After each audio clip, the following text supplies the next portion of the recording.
Can you hear me? Probably not, since you're not sitting here in shul. But if you happen to be listening to this on your computer, you might have grabbed your ears. Sometimes in life, when you talk to somebody, you could just talk in a regular tone of voice and they'll hear you.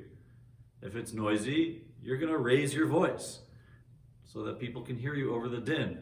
If it's really loud, then you speak into a person's ears. And so we find in the Kriyas HaTorah this week that Moshe Rabbeinu hears from Hashem about the Makos, why they are being performed.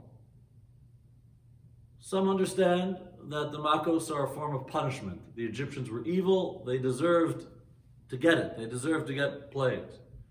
But many, like the Ar Chaim HaKadosh, understand that the purpose of the plagues was not to take vengeance from the Egyptians, but rather to teach us lessons. And so we find that Hashem says, "Ulamad tisaper ba'aznei vincha uven bincha es asher yisalalti b'Mitzrayim."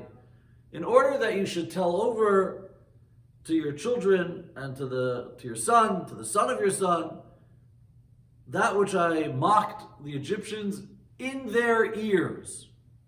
Why does it have to say in their ears? The answer is because sometimes, as I said before, it's not enough to just say something. People can't hear you. And when you really want to communicate, you need to say something directly in people's ears. And so one of the messages of the Makos is that we have to tell our children that Hashem runs the world. And if somebody starts up with us, they're going to be punished. And that Hashem rewards us for our righteousness. And that we have to follow the Torah and the mitzvos. A very basic, fundamental message. The problem is that there's so much noise. There's so much noise in society. There's so much clutter in our ears. Social media distracts us. There's so much that prevents us from focusing on the messages that we're supposed to communicate to our children. And while I certainly have no idea why this terrible pandemic is upon us and why it has lasted for so long, but I think nonetheless, even though I don't know, I think we should try to appreciate messages that we can.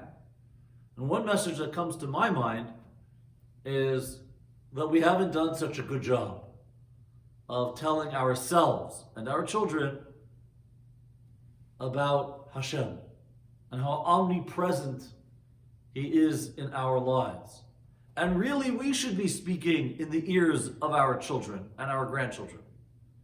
But maybe we haven't been doing it enough. And so we have this tremendous pandemic blaring in our ears. And it's Hashem saying, I run the world. I control everything. I determine who lives and who dies. And we have to listen. We have to hear that message. Between the pandemic and politics, there's a lot that's worrisome. But at the same time, if we have faith, if we have belief, if we are committed, if we are dedicated and devoted to Hashem and the Torah, we have reason to be confident.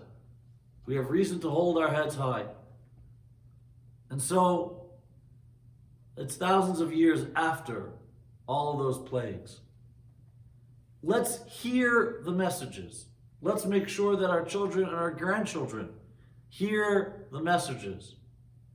Let us make sure that whatever is going on around us doesn't prevent us from hearing and doesn't prevent us from communicating.